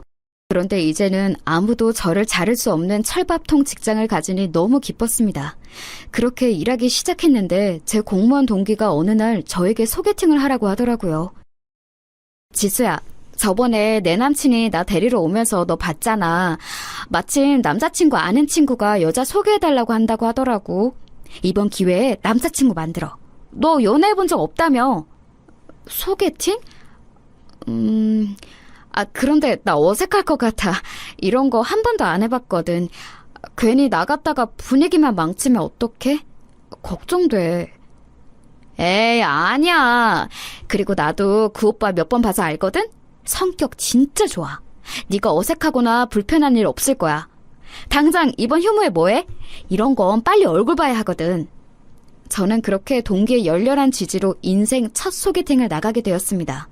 대학생 때 그 흔한 미팅도 나간 적이 없었던 터라 처음 나가는 거라 무척 떨렸어요. 떨리는 마음을 부여잡고 갔더니 생각보다 훨씬 훤칠하고 잘생긴 사람이 있었습니다. 안녕하세요. 지수씨 맞으시죠? 저는 김재성이라고 합니다. 만나서 반갑습니다. 오시는데 힘들지는 않으셨어요? 얼마나 걸리셨어요? 안녕하세요. 네, 그냥 버스 타고 왔는데 30분 정도 걸렸어요. 반갑습니다. 제가 혹시 몰라서 미리 커피 시켜놨어요. 이거 드시면서 먹고 싶으신 거 또 있으시면 말씀해 주세요. 그리고 우리 저녁은 근사한 곳으로 갈까요? 미리 예약한 곳이 있어요. 어색해서 커피가 코로 들어가는지 입으로 들어가는지도 몰랐어요. 우왕좌왕하는 저와 달리 재성 오빠는 아주 능숙하게 저를 대해주었습니다. 차를 탈 때도 조수석 문을 열어주고 매너가 몸에 장착된 사람이었어요. 다정하고 여자를 잘 아는 모습에 저는 속절없이 넘어가게 되었습니다. 재성 오빠랑 사귄다며? 축하해. 야, 밥 한 끼 쏴. 그 오빠가 능력은 없어도 껍데기 하나는 죽이잖아. 네가 공무원이라 안정적이니 오빠가 다소 능력은 없어도 결혼은 문제 없어. 동기의 말은 사실이었어요. 재성 오빠는 훤칠한 겉모습과 달리 능력은 하나도 없었습니다. 반반한 얼굴 덕에 대학생 때부터 인기가 아주 많았다고 하더라고요. 그런데 졸업하고는 제대로 된 직장을 다닌 적이 없다고 했습니다. 우리 결혼하면 그래도 지수 네가 공무원이니까 안정적이라 다행이다. 내가 이렇게 종종 모델 일하면서 돈 벌어오면 그걸로 생활비에 보태자. 나랑 결혼할 거지? 결혼? 그런데 오빠 나는 지금 현실적으로 우리 엄마한테 용돈도 주고 있고 내가 엄마랑 둘이 살아서 내 월급이 다 생활비로 들어가거든. 결혼은 조금 미루자. 그럼 결혼하고 당분간은 우리 집에서 살자. 안 그래도 내가 엄마한테 물어봤더니 엄마는 며느리가 들어와서 살아도 괜찮으시대. 우리 엄마 완전 짱이지. 재성 오빠는 사귀고 몇 개월이 지나지 않아 계속 결혼을 요구했어요. 심지어 저보고 시댁에 들어와서 살라는 말도 했습니다. 재성 오빠와 저의 공통점이 있다면 바로 홀어머니였습니다. 그래서 더욱 생각보다 빨리 가까워진 계기가 되기도 했어요. 오빠는 제가 엄마에게 용돈을 주는 것을 알고 있었고 결혼해도 계속 주라고 확실히 말했습니다. 순진한 저는 그 말을 그대로 믿고 결혼 얘기를 엄마에게 꺼내게 되었어요. 결혼? 우리 지수가 언제 이렇게 커서 결혼을 한대? 엄마는 너무 기뻐. 엄마가 지수 너한테 해준 것도 전혀 없는데 고맙다. 에이, 뭐가 고마워? 나야말로 없는 형편에 이렇게 키워준 게 너무 고맙지. 이제 결혼하고 아기 낳으면 우리 행복하게 살자. 엄마도 손주 보고 싶다며? 다행이다. 우리 엄마는 제가 결혼한다고 하니 너무 기뻐하셨어요. 재성 오빠를 보고도 잘생겼다고 환영하셨죠. 이렇다 할 직업도 없는 남자였지만 미래 가능성을 보고 결혼 허락을 하셨어요. 제가 공무원이라 찰밥통이니 큰 걱정은 없었죠. 그래서 저는 우리 엄마가 재성 오빠를 환영한 것처럼 시어머니도 저를 환영할 줄 알았습니다. 그런데 그건 제 착각이었어요. 제가 시댁에 처음 인사드리러 간 날 저는 깜짝 놀랐어요. 우리 엄마는 재성 오빠가 인사하러 온다고 시장에 가서 갈비부터 잡채 등 진수성찬을 차리셨거든요. 저도 엄마와 살면서 몇 번 먹어본 적 없는 고급 요리들을 손수 준비하셨어요. 사위를 맞이하려면 이 정도는 기본이라고 하셨죠. 그런데 제가 시댁에 갔더니 준비가 하나도 안 되어 있었습니다. 정확히 말하면 저는 해산물을 개인적으로 못 먹는데 시어머니가 준비한 음식은 죄다 해산물이었어요. 내가 며느리가 인사 온다고 어젯밤부터 준비한 음식인데 입에 안 맞니? 열심히 준비했는데 민망하고 김 빠진다. 이럴 줄 알았으면 그냥 김이나 대충 올려놓을 걸 그랬네. 아, 제가 해산물을 먹으면 알레르기가 올라와서요. 안 먹는 게 아니고 못 먹어요. 죄송해요. 엄마, 내가 지수 해산물 못 먹는다고 했잖아. 지수야, 그래도 우리 엄마가 나쁜 마음으로 그런 건 아니야. 알지? 뭐 라면이라도 먹을래? 아, 아니야. 나 아까 오기 전에 빵 먹어서 배가 고프진 않아. 괜찮아. 어머님 괜찮아요. 알레르기도 편식의 일종 아니니? 먹는 버릇 들이면 괜찮아질 거야. 몸에 안 받는다고 생각하지 말고 먹어봐. 해산물이 얼마나 몸에 좋은데. 시어머니는 제가 해산물을 못 먹는 것을 알면서도 자꾸 음식을 권하셨어요. 그런데 제가 단순히 편식이면 몰라도 진짜 해산물을 먹으면 설사부터 구토까지 하고 피부에 반점도 올라오거든요. 상당히 난처했습니다. 그래도 재성 오빠가 중간에서 중재해준 편이라 괜찮았어요. 그때는 이런 거는 별거 아니라고 생각하고 넘겼습니다. 그렇게 결혼하고 저는 시댁에 들어가서 살게 되었어요. 그런데 그때부터 지옥이 시작되었답니다. 아유, 너는 조용히 나가지 뭐가 이렇게 시끄러워? 집안 사람들 다 자는 거 안 보이니? 너 출근하는 거 지금 광고하는 거야? 아, 죄송해요. 제가 조용히 샤워한다는 것을 어머님이 시끄러우셨죠? 조용히 나갈게요. 제가 교도관이라 3교대를 하는데 새벽에 나가거나 들어오는 경우가 있었어요. 그럴 때마다 시어머니는 제가 샤워하고 준비하는 것이 시끄럽다고 자다 깨고 뭐라 하셨습니다. 안 그래도 결혼하고 신혼이라 잘 보이고 싶은데 어머님에게 미움부터 받게 되는 걸까봐 두려웠어요. 너는 음식을 왜 이렇게 못하니? 우리 아들은 이렇게 요리하면 아예 입에도 대지 않아. 너 우리 아들이 얼마나 소중한 자식인지 들었지? 애 아빠가 남긴 유일한 자식이라 나한테 의미가 커. 시어머니는 남편에 대해 엄청난 애정을 가진 분이셨어요. 남편은 그때 무직이었고 제가 밖에서 일하는데도 항상 남편을 먼저 챙기셨습니다. 심지어 엄마가 제 몸이 걱정된다고 홍삼을 지어 보내셨는데 그걸 남편을 먹이더라고요. 어머님, 그거 친정엄마가 저 먹으라고 보내준 홍삼 아닌가요? 엄마가 비싼 돈 주고 지었다고 했는데 제가 3교대라 잠을 잘 못 자니까 걱정된다고 하셨거든요. 지금 밖에서 돈 번다고 유세 떠는 거야? 그러면 뭐해? 너 월급에서 친정엄마 준다고 반이나 주잖아. 사실상 가져오는 돈도 적으면서 뭐가 그렇게 잘났어? 우리 아들 돈 못 번다고 기죽이는 거야? 어? 아니, 그게 아니고 우리 친정엄마도 경제적으로 여유롭지 않은데 저 먹으라고 보내주신 거라 신경이 쓰여서요. 아니에요. 네. 이깟 홍삼 뭐 얼마나 한다고. 우리 아들이 몸이 건강해야 밖에서 돈을 벌어올 거 아니야. 네가 자꾸 우리 아들 기를 죽이니까 내 아들이 저렇게 집에만 있는 거잖아. 안 그래? 시어머니는 제가 무슨 말만 하면 본인 아들 기를 죽인다고 분노하셨어요. 실제로 남편은 결혼하고 2년은 무직 상태로 보냈거든요. 저만 밖에서 돈을 벌어오고는 했죠. 남편이 워낙 겉모습이 잘나서 대학생 때는 모델 아르바이트를 하기도 했지만 나이가 들고 결혼하니 현실적으로 아무 회사에서도 남편을 찾지 않았습니다. 생활비가 부족하니 시어머니가 소일거리를 해서 보탤 정도였죠. 제가 버는 돈으로 친정 엄마부터 시댁 식구들까지 책임져야 하니 제 어깨가 너무 무거웠습니다. 그걸 아는 친정 엄마는 당신께 용돈을 더 주지 않아도 된다고 하셨죠. 지수야, 엄마는 괜찮아. 그러니까 용돈 안 줘도 돼. 엄마 몸도 이제 전보다 많이 나아졌으니까 식당에서 일하면서 돈 벌 수 있어. 실제로 돈이 너무 부족해서 대출까지 받아 쓰는 형편이었던 저는 결국 엄마에게 들어가는 돈을 줄이게 되었습니다. 이런데도 남편은 벌어오지 않았어요. 그러면서 부부싸움의 횟수도 늘어났죠. 문제는 저희가 조금만 언성을 높여도 시어머니가 찾아왔다는 거예요. 같은 집에 사니까 들을 수도 있는데 시어머니는 마치 도청하는 것처럼 매번 찾아오셨죠. 현실적으로 우리가 지금 돈이 없잖아. 당신이 밖에서 조금이라도 벌어오면 숨통이라도 트이니까 그러는 거야. 나도 조금이라도 월급 더 가져오려고 무리하게 초과 근무하는 거 몰라? 내 몸 다 망가지면서 일하는데 당신은 종일 집에서 누워서 텔레비전이나 보고 내가 속이 상해 안 상해? 내가 다 생각이 있어서 그러는 거야. 나라고 일하기 싫은지 알아? 나도 여기저기 이력서 돌리고 혹시라도 촬영 잡히면 연락 달라고 자존심 굽히고 있어. 그런데 지금 경기가 안 좋아서 어쩔 수가 없다잖아. 내가 제일 속상해. 왜 자꾸 나한테 그러는 거야? 그러니까 그 모델 일 말고 하다못해 나가서 식당 일이라도 할 수 있잖아. 아니면 공사장 가서 막노동이라도 하면 되는 걸 왜 집에서 이러고 있냐는 거야. 내 말이 무슨 뜻인지 몰라서 그래? 그만해라, 그만해. 네가 지금 여기가 어디라고 하늘 같은 남편한테 소리를 질러?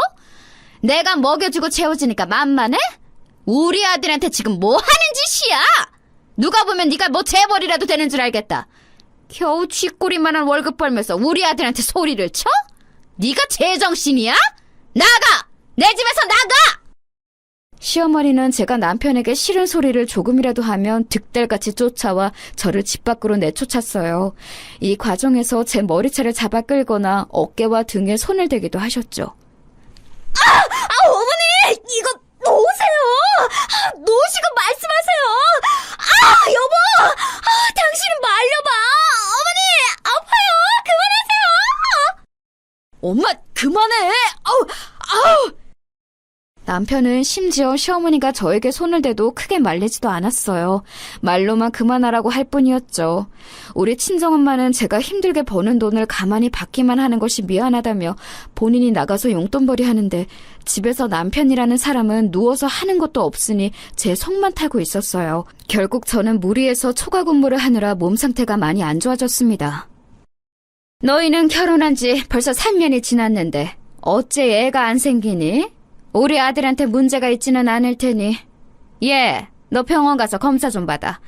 그래도 결혼했으면 당연히 아이는 낳고 대를 이어야지. 이미 몇 번이고 갔는데 병원에서 제 몸 상태가 많이 안 좋대요.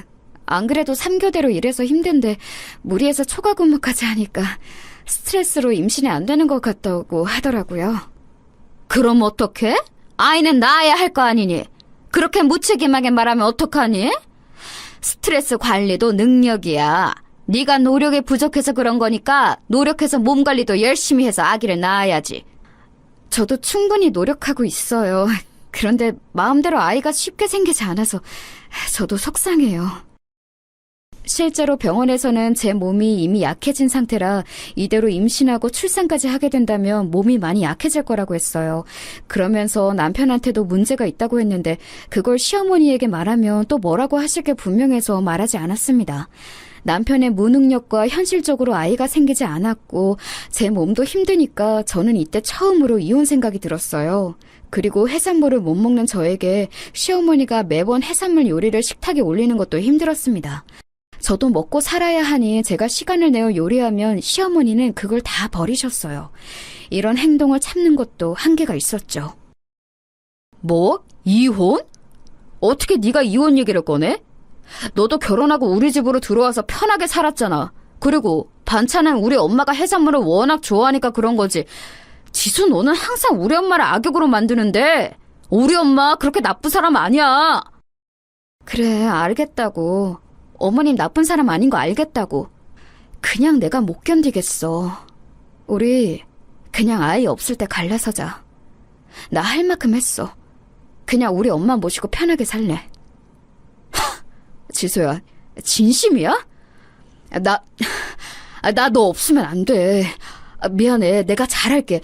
나 진짜야. 그동안 너한테 못되게 굴었던 거 미안해. 밖에 나가서 돈도 벌어올게. 한 번만 다시 생각해줘. 당장 이번 달에 나가서 돈 벌어올게. 남편은 제가 이혼하자고 강수를 두자 사정함에 빌기 시작했어요. 하지만 지칠 대로 지친 저는 그런 남편의 말이 귀에 들어오지 않았습니다. 시어머니 역시 중간에서 또 제 머리채를 잡고 나가라며 정말 말 그대로 저를 내동댕이 치기도 하셨어요. 이혼? 편하게 일하라고 재워주고 먹여줬더니 뭐 이혼? 나가! 당장 나가! 허구한 날 일하면서 범죄자만 보더니 너도 정신이 어떻게 됐냐? 내 아들 잡아먹지 말고 나가! 이 망할년아! 네, 나간다고요!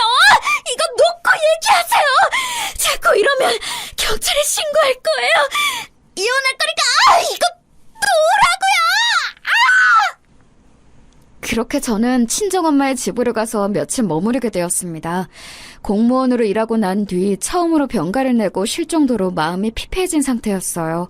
엄마도 제가 너무 힘들어하니까 아이가 없을 때 이혼하는 것도 좋다고 하셨죠. 남편은 제가 친정에 있는 것을 아니까 계속 저를 찾아왔어요.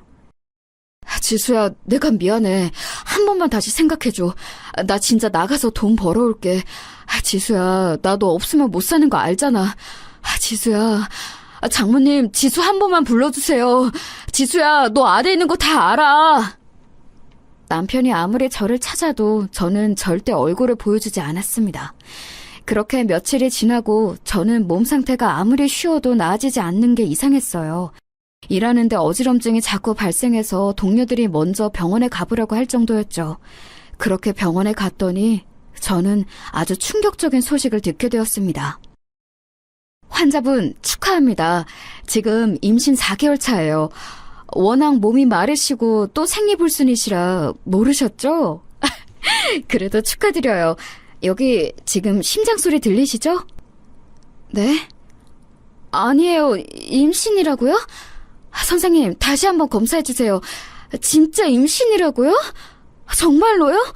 아니죠? 임신 맞으세요. 여기 보시면 아기집도 보이시죠? 다음에 내원하실 때는 남편분도 데리고 오세요. 임신이라는 소식에 몇 번을 되물었는지 모릅니다. 믿을 수가 없었는데 의사는 태어난 얼굴로 임신이 맞다고 심장 소리도 몇 번이고 들려주었어요. 무슨 정신으로 집에 왔는지 모르겠습니다. 그날도 남편은 우리 집 앞에 서 있었어요. 남편을 보자마자 저는 참을 수가 없어서 원망의 목소리를 내게 되었습니다. 인간아! 이 망할 놈아! 나 임신이래. 그렇게 가지려고 할 때는 안 생기더니 나 임신이래, 이 사람아. 왜 도대체 내 인생을 이렇게 만들어? 나 진짜. 뭐 지수야, 진짜야? 임신? 진짜? 야, 잘됐다. 우리 그렇게 아기 가지는 거 원했잖아. 나는 너무 기쁜데? 지수야, 우리 다시 합치자. 어차피 이혼 서류도 제출 안 했잖아. 야, 장모님, 지수 임신했대요. 세상에. 뭐? 지수야, 그게 정말이야? 임신이라니, 이게 진짜야? 세상에, 어머, 웬일이야? 너무 기쁘다. 나한테도 드디어 손주가 생기는 거야? 저는 속이 터져 죽는 줄 알았어요. 너무 막막하고 현실적으로 돈도 없는데 도대체 어떻게 살아야 하나 걱정이 되었습니다.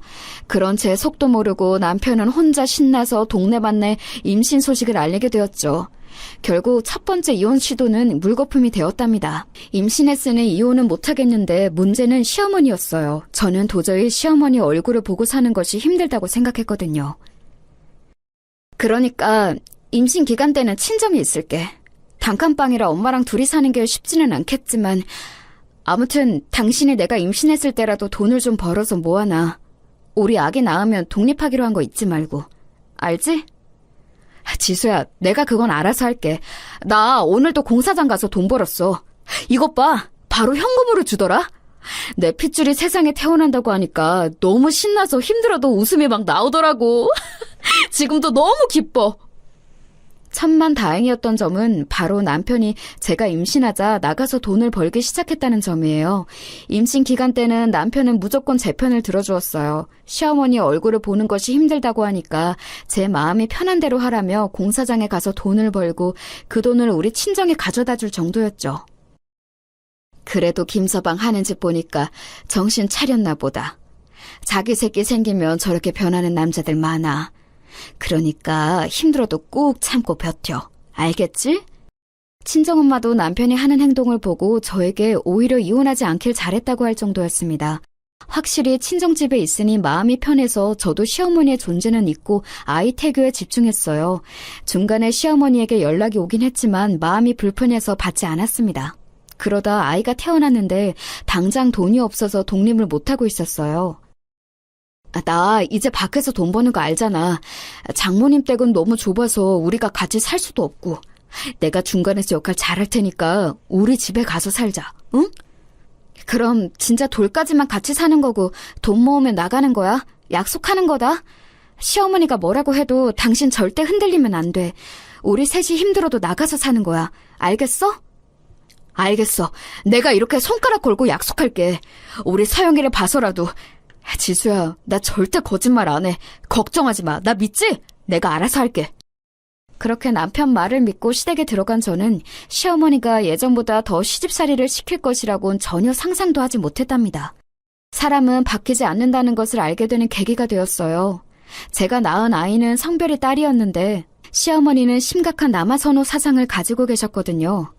아우, 애 입 좀 막아라. 시끄러워서 잠을 잘 수가 없어. 여자애가 벌써 이렇게 목청이 커서 어떡하니? 우리 아들 닮았으면 조용하고 있는 줄도 몰랐을 텐데. 그러니까 아들을 낳았어야지. 아휴, 너는 꼭 낳아도 딸을 낳아서 이런 상황을 만들어? 어머님, 서영이 지금 겨우 8개월이에요. 8개월 아기가 우는 건 당연한 거잖아요. 안 울면 그게 더 이상해요. 우리 아들은 안 그랬어. 내 아들은 태어났을 때부터 효도했어. 어찌나 조용하고 순한지 동네 사람들이 칭찬했다니까? 내가 말이야, 우리 아들을 데리고 시장에 가면 사람들이 애가 참 순하다고 얼마나 칭찬하던지 몰라. 그래서 내가 아들 키울 때 얼마나 뿌듯했는데? 시어머니는 항상 당신 아들에 대한 자랑을 끝없이 표현했어요.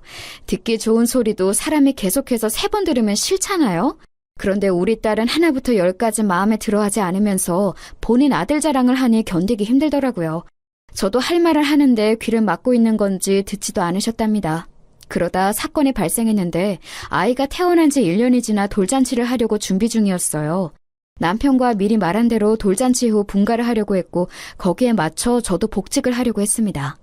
요즘 돌잔치는 직계 가족만 모여서 작게 하잖아요. 그래서 저희도 시어머니, 친정엄마, 그리고 시댁 쪽 친척 몇 분만 모여서 작게 진행했어요. 여기서 사건이 발생했습니다. 그래, 이제 그럼 나가 사는 거야? 그럼 아이는 누가 봐줘? 봐줄 사람은 있어? 괜히 나가서 고생하지 말고 시어머니랑 같이 사는 게 좋지 않아? 얼마나 좋아. 요즘 애들 봐주는 시어머니 없다? 아이는 친정엄마가 오셔서 도와주신대요. 남편도 제 근무 시간대에 맞춰 일할 수 있으면 일한다고 하더라고요. 일단 어떻게든 살아봐야죠. 뭐 얼마나 대단한 일 한다고 저렇게 으스대는지 모르겠어. 가만 보면 우리 아들 길을 죽이는 것 같다니까. 내가 아이 봐준다고 해도 소스라치게 놀라면서 거부하더라. 나 참. 어머님이 아이 운다고 입 맞고 자꾸 개월수에 맞지 않은 음식 주시니까 그렇죠. 그리고 남편보다 제가 더 안정적인 직장이니 제가 일하는 게 좋잖아요. 얘 좀 봐요. 이렇게 내가 뭐라고 하면 따박따박 말대꾸 한다니까? 예전 같았으면 소방 맞고 쫓겨날 텐데 시대를 잘 타고 태어났어. 하참, 돈이라도 많이 벌면 몰라. 쥐꼬리 같은 월급을 가져오면서 저렇게 유세야. 시어머니는 돌잔치에서도 저에게 시비를 걸었어요. 문제는 거기에 우리 친정엄마도 와 있다는 거였죠. 저도 평소 같았으면 득달같이 달려들지 않았을 텐데 엄마 앞에서 제 욕을 서슴없이 하는 모습을 보니 참을 수가 없었습니다. 친정엄마의 표정이 점점 안 좋아지기도 했고요. 우리 엄마를 난처하게 만드는 모습을 어느 딸이 참나요? 여보, 어머니 좀 말려봐. 우리 엄마 당황하는 거 안 보여? 지금 이게 뭐야? 아기 생일잔치에서 기분만 상하고. 지수야, 엄마가 일부러 그러는 것도 아니고 당신이 좀 참아. 오랜만에 친척들 모이니까 괜히 그러시는 거지. 너무 마음에 담아두지 마. 왜 좋은 자리에서 분위기를 망치려고 해? 내가 망치는 게 아니고 지금 시어머니가 사람들 앞에서 내 욕을 하잖아. 당신 제정신이야? 당신 아내가 저런 말을 듣고 있는데 아무렇지도 않아? 좋은 날 제발 좋게 넘어가자. 왜 이렇게 매번 일을 크게 만들어? 그냥 어른이 하는 말이니까 넘어가면 안 돼? 예민하게 굴지 말자, 제발. 그런데 남편은 제가 말리라고 해도 말리지를 않았어요. 전혀 귀담아 듣지 않는 모습에 속이 상했죠. 오히려 자꾸 저한테 참으라는 말을 하더라고요. 이때 남편에게 너무 많은 실망을 하게 되었답니다. 제가 일하는 곳이 교도소잖아. 솔직히 나는 그래서 우리 손녀가 제대로 보고 배우는 게 있을지도 걱정이 된다니까. 환경이 그렇게 중요한데 굳이 분가한다고 하니까. 아유, 속이 타지. 우리 아들만 믿고 내보내는 거야. 사돈, 제가 듣다 기가 막혀서 말하는데요. 도대체 우리 딸한테 왜 그러시는 거죠? 우리 딸은 그래도 공무원인데 사돈 아들은 아기 낳았는데도 공사장에서 일용직으로 일하는 거의 무직이잖아요. 내 새끼 왜 자꾸 욕하는 거야, 이 사람아? 어휴, 깜짝이야. 아니, 왜 소리를 지르고 그러세요? 제가 없는 말 지어냈나요? 교도소에서 범죄자들 보면서 일하는 거 맞잖아요. 뭐가 그렇게 당당하다고 큰 소리야? 내 딸은 그래도 철밥통 직장을 가지고 있기라도 하지. 당신 아들은 뭐가 잘났는데? 뭐 하나 잘하는 것도 없으면서 자꾸 내 딸 사람들 앞에서 욕하는 거야, 이 사람이! 저는 우리 엄마의 성격을 누구보다 잘 아는데 엄마가 누군가에게 저렇게 화내는 것을 처음 봤어요. 아마 자꾸 제 욕을 하는 게 참을 수가 없으셨나 봐요. 시어머니와 친정엄마는 그렇게 우리 딸 돌잔치에서 서로 비난하며 싸웠습니다. 친척들과 남편이 겨우 말려서 상황은 진정되었지만 서로 마음속에 앙금은 크게 남게 되었어요. 내가 진짜 네가 그동안 저런 시어머니랑 같이 살았다고 하니까 속이 터져. 속상해서 눈물밖에 나오지를 않아. 돌아가신 네 아빠가 하늘에서 보고 얼마나 마음이 아프겠어. 저런 집하고 남은 인생 살지 말고 이혼해라. 오히려 엄마가 이혼하라고 할 정도였습니다. 저 또한 전날 시어머니와 남편에게 큰 실망을 하게 되었어요. 그래서 남편에게 다시 이혼 얘기를 꺼냈습니다. 남편은 또 저에게 빌기 시작했어요. 아니, 나 이제 그만하고 싶어. 당신 분명 서영이 돌 지나면 분가하자고 했으면서 그동안 모아놓은 돈도 없더라?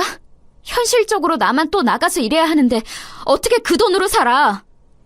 내가 잘할게. 우리 엄마가 그래도 나쁜 사람은 아니야. 또 나한테 우리가 분가하면 아이 봐주러 오신다고 했었어. 그러니까 이혼은 안 돼. 이번 달에 어떻게든 나가서 일할게. 그냥 엄마가 하는 말 듣고 넘기면 안 돼? 매번 저렇게 할 때마다 듣고 넘기라고? 말이 되는 소리를 해. 나를 얼마나 무시하면 우리 엄마 앞에서 내 욕을 해? 난 이제 어머니 얼굴 보는 것도 힘들어. 이제 서로를 위해서 그만하자.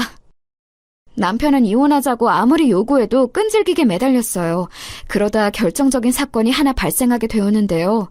이날 이후로 저는 시어머니를 인간으로 취급하지 않게 되었습니다. 돌잔치 사건 이후로 계속 친정에 머물렀던 저는 짐을 가지러 시댁에 갔던 날이 있어요. 그때 시어머니와 마주쳤는데 어차피 이혼할 생각이었어도 마지막은 좋게 마무리하고 싶더라고요. 그래서 시어머니에게 인사하고 집을 떠나려고 했는데 시어머니가 갑자기 아이를 잡고 놔주질 않았습니다. 아기는 놓고 가, 이 망하려나. 갈 때 가더라도 아이는 절대 못 줘. 평생 범죄자들이나 보고 살아라. 내 아들의 자식은 절대 너 같은 애한테 못 줘.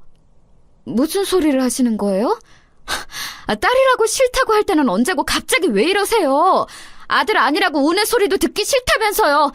아기 이리 주세요. 서영이도 싫다고 울잖아요. 안 돼. 당장 꺼져. 우리 아들 이혼남 만들면서 그럼 내가 곱게 보내줄 것 같았어? 급기야 시어머니는 아이를 데리고 안방으로 도망가서 문을 잠갔습니다. 기가 막혀서 남편에게 전화를 걸었더니 심지어 남편은 대낮부터 친구와 술을 마시고 있었어요. 아들이나 엄마나 이 지긋지긋한 집안과는 다시는 엮이지 말아야겠다는 생각이 들었습니다. 잠시 후 남편이 술에 취해 제대로 걷지도 못한 채로 집에 들어왔어요. 야, 지수야. 이혼? 그래, 이혼해. 나도 이제 너한테 피는 것도 힘들다. 나가라고. 내가 뭐가 부족해서 너 같은 애랑 사냐? 나가! 남편은 술에 취해 거실에 대자로 뻗어 저한테 나가라고 하고 시어머니는 우는 아이에게 울지 말라고 소리치며 안방에서 문을 열어주지 않았습니다. 인내심이 바닥난 저는 결국 경찰을 불렀어요. 시어머니는 경찰이 문을 두드려도 문을 열지 않더라고요. 어이, 경찰 아저씨! 우리 그냥 평범한 부부싸움이에요. 그냥 가쇼, 가. 여기 내 집이야! 안 나가! 나가라고, 나가! 내가 이래서 공무원 안 좋아해. 저기 저 여자도 교도소에서 일하는 공무원인데 내가 도저히 못 견디겠어. 다 나가! 야, 너도 나가! 남편은 급기야 경찰한테 행패를 부리고 저한테도 나가라고 소리를 질렀어요. 아유, 선생님, 그냥 이혼하세요.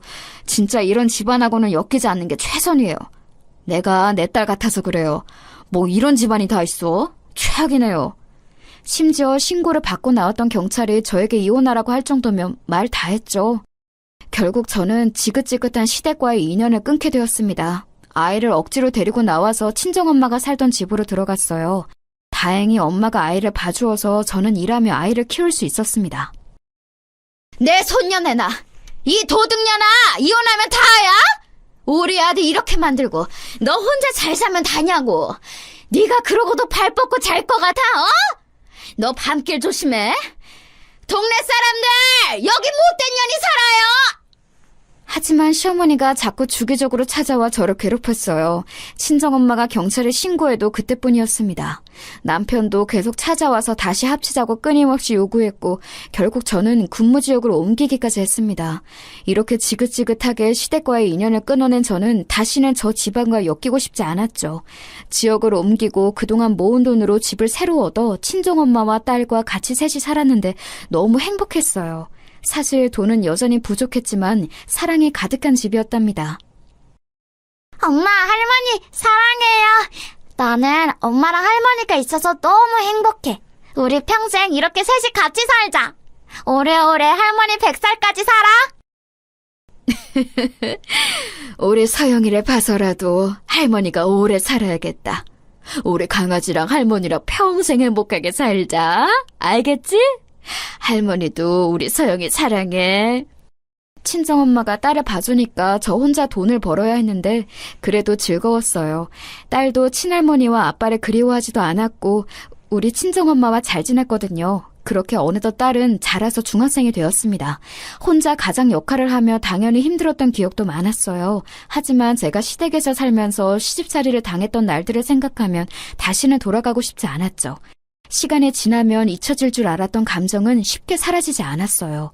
오죽하면 저는 꿈에서도 시어머니가 나왔습니다. 예, 내가 너 출근하기 전에 속 든든히 먹고 가라고 밥 차렸다. 이런 시어머니가 어디 있니? 너는 정말 복 받은 거야.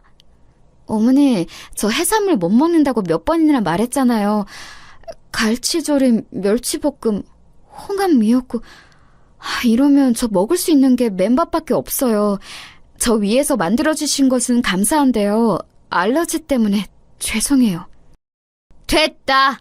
힘들게 밥을 차려도 대놓고 싫다고 하는데 앞으로 내 집에서 아무것도 먹지 마. 시어머니 억울해서 살겠냐? 며느리가 시어머니한테 이래도 되는 거야? 어? 새벽에 악몽을 꾸고 일어날 정도로 시집살이에 대한 기억이 좋지 않았어요. 오죽하면 저는 시어머니가 단팥빵을 그렇게 좋아했는데 단팥빵만 봐도 시어머니 얼굴이 떠올라서 괴로웠습니다. 빵만 봐도 시어머니의 목소리가 들리는 기분이 들었죠. 그 정도로 시어머니의 존재는 저에게 안 좋은 기억으로 남아있었어요. 그래도 확실히 안 보고 사니까 기억이 점점 흐려지긴 하더라고요. 최대한 딸과 친정엄마를 보며 좋게 생각하며 지내던 어느 날이었습니다. 그날은 다른 날처럼 똑같이 일하고 있었어요. 동료가 새로 들어온 수감자 중에 골치 아픈 사람이 있다는 말을 저에게 하더라고요. 워낙 장소가 교도소라 이상한 사람이 많아서 그런가 보다 생각하고 넘겼는데 말을 들어보니 심각하긴 했습니다. 저 아줌마 진짜 성격 장난 아니라서 들어오자마자 사고를 쳤어요. 처음 본 같은 방 사람들한테 시비를 걸더라니까요. 저 정도면 여기 오기 전에는 얼마나 사고를 치고 돌아다녔을지 눈에 보인다니까요. 사기죄로 들어왔다고 하던데. 도대체 어느 정도길래? 내가 이따 교대하면서 좀 볼게. 보통 그래도 첫날이면 자기 성격 숨기고 살던데 특이하네. 동료들이 치를 떨며 싫어하길래 저는 궁금함이 생겼습니다. 마치 교대 시간이 다가와서 그 방으로 가서 얼굴을 본 순간 저는 그 자리에서 아무 말도 못하고 얼어붙었어요. 그 수감자와 눈이 마주쳤는데 수감자도 저와 같이 놀래서 눈이 동그래졌습니다. 어머, 세아가, 너 지수 맞지? 세아가 오랜만이다. 야, 여기서 다 만나네. 어머, 웬일이니, 반가워. 나 알지? 네 시어머니였잖아. 내가 잘해줬던 거 알지? 이 사람들아, 여기 교도관 내 며느리였어. 나한테 잘하라고. 몸이 굳어 움직이지 못하는 저와 달리 시어머니는 저를 반가워하더라고요. 도대체 무슨 염치로 저를 반가워하는지 이해가 가지 않았습니다. 같은 방 수감자들은 저와 시어머니 얼굴을 번갈아서 쳐다보더라고요. 다시는 살면서 마주치고 싶지 않았고 그래서 이사까지 했는데 이렇게 마주칠 줄은 전혀 몰랐습니다. 야, 지수야, 서영이는 잘 지냈니? 내가 우리 서영이랑 너 보고 싶어서 얼마나 힘들었는지 몰라. 이렇게 마주치니까 너무 기쁘다. 내가 너 아침에 출근하기 전에 밥 차려줬던 거 기억나지? 아이고, 반가워. 시어머니는 계속해서 저를 반가워했고 저는 정신 차리고 그 자리를 피했어요. 자리로 돌아와서 가만히 생각하는데 속에서 무언가 올라오더라고요. 저를 보고 오히려 못 본 척을 하는 것도 아니고 저렇게 뻔뻔하게 아는 척을 할 줄은 전혀 몰랐습니다. 그런데 시어머니는 그 뒤로도 제가 방을 확인하려 가면 계속해서 으스댔어요. 지수야, 너를 보니 우리 서영이가 보고 싶다. 우리 손녀는 잘 지냈니? 너는 내가 그렇게 잘해줬던 거 기억은 해? 조용히 하세요. 소란 피우지 말고 조용히 자리에 앉으세요. 야, 네가 어떻게 나한테 이래? 내가 너한테 얼마나 잘해줬는데 은혜를 이런 식으로 갚아? 네가 그러고도 사람이야? 심지어 제가 아는 척을 하지 않자 뻔뻔하게 나오기 시작했습니다. 하긴 저렇게 사람이 앞뒤가 달라야 억 단위로 사기도 치고 그러는 거겠죠? 동료한테 들으니 시어머니는 무려 갯돈으로 수억 원을 들고 날랐다가 잡혔다고 하더라고요. 자꾸 내 딸의 이름을 언급하는 것도 짜증나는데 자기가 잘해줬다고 하는 것을 보니 속에서 울컥하고 올라왔습니다. 그러다 제가 복수할 수 있는 일이 일어났어요. 시어머니는 워낙 문제가 많았는데 그 방에 유독 성격 더러운 수감자가 있었거든요.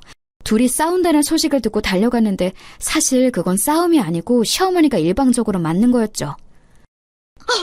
지수야, 내 며느리 날 구하러 왔구나. 그래. 이리 나오세요. 독방으로 가세요. 지금 뭐 하시는 거예요? 이렇게 같은 방 사람끼리 싸우면 안 된다고 했을 텐데요. 뭐? 내가 맞은 거야. 내가 피해자라고.